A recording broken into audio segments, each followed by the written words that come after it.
Howdy, folks. I'm Caustic Cesium, cantankerously chasing candid candy. I'm Amber. And here's more candid candy for Amber alone to chase. I'm Amber. not cesium. Yes, apparently you're not. Let's get started. Alright, folks, then our first letter is titled, Am I a Jerk for Faking a Wedding Proposal to My Girlfriend?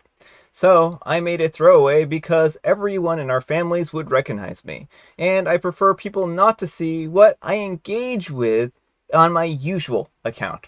Anyways, I'm a 32-year-old male and my girlfriend, a 24-year-old female, have been together for a couple years. We have been talking more seriously about marrying each other lately, but I'm not too keen on it, whereas she really is. She keeps talking about how things would be different, even if I told her that they wouldn't really be.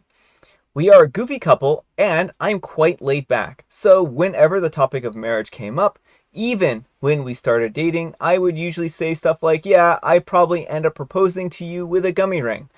I was obviously joking, especially because I wasn't thinking at all about proposing, and we always got a good laugh out of this. So the other day, I thought about making a little prank to her, and fake a proposal with a gummy ring. I just thought that she would have laughed at it. It's such a goofy thing to do. Nobody would believe it to be true. So I invited her to have dinner in a fancy place. She even asked me, what's the occasion, with a weird smile on her face, and while faking to be embarrassed, like if I had been caught. I said, nothing, just want to have a nice meal, lol. Anyways, I dressed up with a nice suit, and after we ate, I brought her to our favorite spot on a hill. She was basically smiling like never at this point. So after some chatting, I said, I have to tell you something. And I kneeled down. And she saw the gummy ring and laughed. But she was still smiling and hugged me and kept repeating, yes, yes, yes. So I said, wait, let me ask you a question at least. She pulled back and I asked, love, do you know that this is a joke, right? She immediately thought that I meant that the ring was a joke. And she knew it was. But then, when I explained to her that the proposal was a joke, she didn't believe it at first. Then she was silent for a bit, and then she started crying. I said that she was a little bit overreacting, in my opinion. I still believed this as a rational man, and she kept crying. After a while, I told her that, okay, maybe it was understandable to be a bit emotional, but it was already half an hour that we were there, and I just wanted to go home. She didn't say anything, got up, and started walking away, in the wrong direction from the car. Her house is at least 25 minutes walking, so I thought that she was faking it, and that she would just come back, but she didn't. So I figured that she got there. Now, she doesn't answer my texts, but apparently she told everyone in her family immature behavior, in my opinion, just for a joke, which in turn told everyone to mine. Am I really the jerk here? Alright, folks, what do you think? Jerk or not the jerk? Yeah, I think OP's being a huge jerk here. I mean, what is the punchline of this joke here? Like, Yeah. you have OP has said from the beginning that, oh yeah, I'd probably propose with a gummy ring. And so he goes to the trouble of going to a fancy restaurant, going to their favorite spot. Yeah. Of course, when he pulls out the gummy ring, she's going to think it just harkens back and it's like a teasing, like, oh yeah, we always joked about that. I told you that I would do this. Yeah, and so here she is thinking that this is the most amazing moment of her life, and he's just like, oh, ha, this is a joke because you see, I don't really value the things that you do, and I'm going to take something that's really important to you and wave it in your face and then yank it away. Yeah, okay. So, OP, I think that you might have been able to pull off this joke had it been like at a gummy ring dispenser at the store, right? You might have been able to like, look, there's your engagement ring, and put in a quarter and then give it to her, right? But with making it like a big spectacle where you went to a fancy dinner, you went to your favorite spot that was meaningful to you two, you really didn't set this up to be a joke. You set this up to be a serious thing where you were playfully having the ring as part of your, relationship dynamic. And I think that that's how she read the situation, whereas you kind of read this as, ah ha ha, it's just a funny thing. But you really can't play with people's emotions like this. Yeah, well, and again, Opie, ask yourself, what was the punchline here? Why was she supposed to find this funny? Mm-hmm. Like, again, it feels like what you're saying is, I don't care about marriage, and I'm going to use that against you. I'm going to mock you, basically, because you do care about getting married. Yeah. And I mean, certainly, I can understand why OP would think that maybe I don't know. Yeah, I don't see it. I can understand him being like, oh, a gummy ring isn't a serious thing, but leading up to everything else, like you went to a fancy restaurant, you went to their favorite spot on the hill, it just kind of sets everything up to be a very serious kind of, romantic type thing. And she Yeah. probably, and why she was crying for a half hour is that you set this up to be a highly charged and emotional thing. So she was already feeling a lot of emotion, and then you made her feel even more emotion. So you kind of really did not read the room correctly. Well, and then he's so dismissive of her feelings too. Like sometimes people make jokes and they go awry, and then it's on you to like acknowledge that you made a mistake and to try and best to rectify it, not be like, okay, you're being too emotional. Like you need to be done with this. Like Yeah. people can't just turn off their emotions. So, but let me know what you folks think. So anyhow, take care and good luck. All right, folks, our next letter is titled, Am I a Jerk for Yelling at My Husband Over Bread? Whenever I buy something out of the ordinary with a specific dinner purpose in mind, my husband manages to find it and eat it. I am sure if I was planning to bake something and bought yeast, I would come home to find him completely distended and surrounded in empty yeast packets. I usually stick to the same grocery list week after week, and I feel like if I buy something out of the ordinary, that it is clearly an ingredient for a larger meal. He could have at least asked before devouring it. Last night I bought 2 baguettes, which I have only ever purchased to make French bread pizza for him and our kids. I bought these at 11 p.m., and they were not even here for 12 hours when I saw them on the counter, with the first 6 inches ripped off of each loaf. I scanned the house and saw my husband chewing. If it had only been 1 loaf, okay. If he had used a knife, maybe. But the fact that he didn't ask if they were going to be for dinner and then ripped off the top of both of them like they were the final boss bloater in The Last of Us that lumbers out of the hole and then rips the guy's head off is unforgivable. He insists that I should tell him when I buy things if they are for a specific purpose. I said that I'm already taking on the burden of the grocery shopping and cooking, and the least he could do is ask, am I the jerk here? Edit some important information. We have 2 snack cabinets that he is free to snack from, not to mention whatever's in the fridge. The bread was in the cabinet that is mostly ingredients. There was regular sandwich bread for the taking that was unharmed. For those who stated that this is raccoon-like behavior, it really does feel like I'm running a wildlife rehab operation, but the patient is a 37-year-old software programmer. To the dude who said that my husband is going to leave me for another woman who will give him a piece, tell me that you're bitter about things ending with Sheila without telling me that you're still bitter about how things ended with Sheila.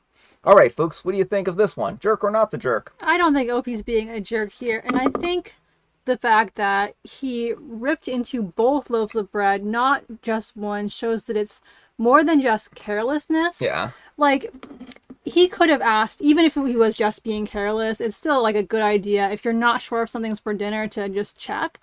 But it just feels like weirdly like he's staking his territory or something by ripping off the ends of both loaves of bread. What I want to know is if OP had bought 3 bread, like 2 decoy breads, if he would have still attacked all 3 pieces. I feel like that's what happened, because I don't think the issue is that he doesn't understand that it's for dinner. I think it's just some weird mental hang up around the idea of there be like maybe he has to, like, there was that guy who had to sample everything, even the sauces. Yeah. Like, it just feels kind of like that. Yeah, there's been a few episodes where we've had people who have like randomly sampled food here and there or bought stuff. It's just it's such an odd thing. I think that this warrants a real discussion between the two of them so they can sit down and set some expectations. I think that OP is right here, where they've said, look, I'm already doing the burden of cooking, I'm doing the burden of grocery shopping. The least you could do is not interfere with that and ruin my plans. Yeah, well, and someone mentioned in the comment that like if there's still enough bread for doing the pizzas for her and the kids, she could always do the pizzas for her and the kids, and like, well, you already ate your dinner and leave him to fend for himself. Yeah, I mean, I think that that might be a appropriate way of doing this too. I don't know. I think that it's just really unfortunate that OP is having such a hard time planning around this behavior because it seems like it's really a friction point in the relationship. Yeah, well, it sounds like talking has gotten her nowhere, which is the only reason why I would suggest doing something kind of passive aggressive. Is like it has to hit him at some point, and like maybe if he's not getting dinner anymore, then he'll realize, oh, maybe I should stop terrorizing the snacks. Yeah. But let me know what you folks think. So anyhow, take care and good luck. Alright, folks, then our next letter is titled, Am I a Jerk for Going on Vacation Without My Husband? My husband is a 32-year-old male, and I'm a 29-year-old female, and we planned a vacation to New Orleans in the US. We, but mostly I, have been planning this for a few months. Back in March, I told him that I would plan most of it, where to go, what to do, and all he has to do is make sure that we had the week off and buy the plane tickets. I spent the last few months researching what to do. I booked a hotel room. I made the reservations at places that we wanted to try. I made a list of all the sites that I wanted to see. Every few weeks, I would check in with my husband to see if he had done what I asked him to do and gotten the tickets yet. He would say that he was waiting for the plane tickets prices to go down. 3 weeks ago, I reminded him again, and he said that he had got work off for the days, but had forgotten the tickets. He looked online, and the tickets were close to $1,500 each. He said that he was going to wait some time to see if they would go down. Last week, I asked him if he had bought them yet, and he said no. We looked again, and the prices were still high. He said that he wasn't willing to spend that much on them, and asked how much money I would lose if I just canceled everything instead. He offered to have a nice staycation instead. I told him that I was not willing to cancel everything because I spent so much time planning it. We argued, and we didn't come to a conclusion. I wound up buying just one ticket for myself, and when I flew out on Saturday, I told him that I was still going, and he acted all surprised that I didn't want to stay home with him. I am in New Orleans now, and he's blowing up my phone saying that I'm a jerk for still going without him. He was trying to get a ticket to come too, but I told him that if he came, that he was getting his own hotel room because this is now my vacation away from him. Am I a jerk? All right, folks, what do you think? Jerk or not the jerk? Not the jerk. He had one job, and this feels almost malicious. Like either he's really, really forgetful or careless, or he didn't want to go all along, but instead of having an adult conversation, decided he would just wait and wait and wait until the tickets were astronomical and then be like, oh, I can't afford it. Yeah, I mean, I don't know how I feel about OP being like, I'm taking a vacation from you, but maybe they need a vacation from him, right? Yeah. But on here, it just is like they're supposed to be a team, and he isn't pulling his weight in the team. Yeah. And I can understand OP's frustration with that. She spent all of this time planning, coordinating, and doing everything that they needed to do. All he needed to do was get some time off and buy some tickets. And I don't know, like Amber said, this does seem malicious, and the reason why is because everyone knows the closer you get to the date that you have to buy the tickets, the prices of the tickets go up. Yeah, like I have not been on a plane since I was 1 year old, and I know that the ticket prices go up as you get closer to the date. So it seems very, very strange to me that he wouldn't be aware of that. Yeah. And if you're going to do price dropping, it's one of those things where you have to do it months in advance. So with him having plenty of opportunity to do this, he could have shopped around for the prices. He's not even doing it right if he's trying to price shop because those are something that you really have to like monitor closely. Yeah, well, and I think even if we give him the benefit of the doubt and assume he was just careless or something, it suggests that he doesn't really value the effort that OP is putting in. Like, this is something that's really important to OP. She's made it known that she really wants to do this, and he said he's on board. And he feels that, like, careless, it's a sign that he doesn't have the same priorities as OP and doesn't necessarily value what she values. Yeah.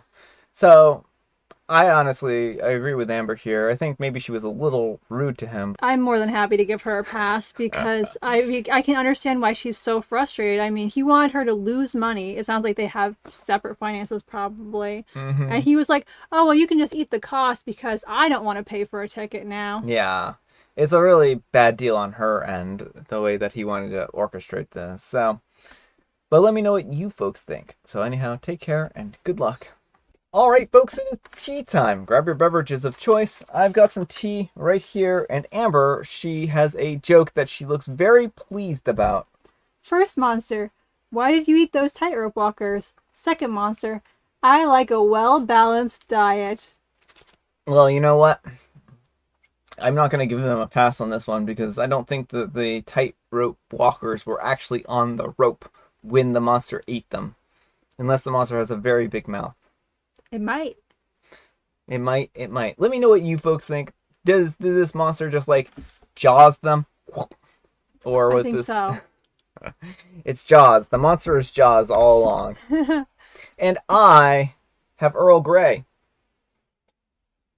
Alright folks, that's all the time we have for today. Thank you so much for watching. Happy Friday, Junior. Happy Friday, Junior. Thanks so much to Amber for joining me today. Thank you for having me. Amber, we need some kind of moral advice and or guidance. And despite your alleged alliteration that you've been doing, alleged, especially since yesterday, we'll need some kind of moral advice and or guidance. And please have it in the form of the worst surprise proposals that you can have. I feel like this is going to be an anti-moral again. You can have it an anti-moral if you want.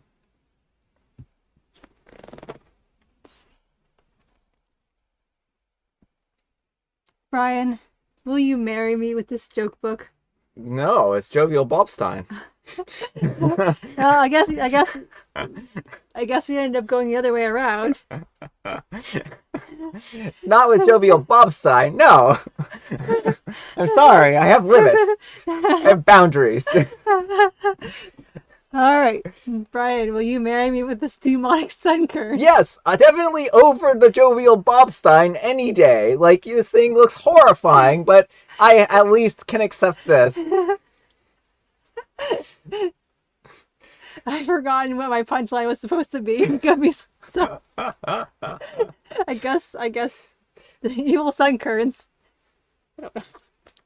We're now married. Yes. Also, June, happy birthday. Happy belated birthday. Thanks so much for watching, and we'll see you all tomorrow. Bye.